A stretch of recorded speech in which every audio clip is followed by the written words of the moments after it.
Hello, I live in Uruguay, and because I live in Uruguay, a small country, I have had to explain where the country I live in is literally hundreds of times. Here's some ways to say where we are that work. Here's some ways that don't. Let's start with the ways that just they don't work.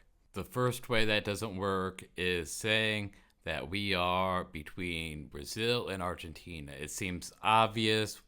There are two neighbors. Are their neighbors the Atlantic?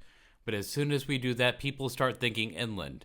They get us confused with Paraguay, but we're Uruguay. And even when we say between Brazil and Argentina on the Atlantic, that leaves people confused. It's a bit ambiguous. And really mentioning Argentina at all confuses people because no one really knows where Argentina is either. Much better is going with Brazil is our neighbor to the north, but that's still not all that helpful. If we say simply the obvious, we're south of Brazil, way too many people I've talked to have interpreted that as we must be like somewhere in the southern part of Brazil. Brazil is our neighbor to the north is a bit more illustrative, but like these are not descriptive enough with the completely appalling level of map illiteracy that contemporary human being has.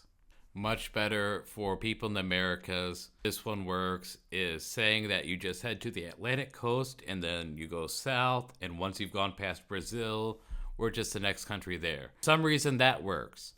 Describing us in terms of our neighbors in any other way does not work, but as soon as you direct people to imagine themselves traveling south, you get it. Or if you really want to refer to the shape of the map, describe Uruguay is the last country on the belly of South America before the continent gets narrow in its legs. That one is a bit more graphic description, but that works. Please like and follow for more from Uruguay, the country where penguins get lost and find themselves on our beaches.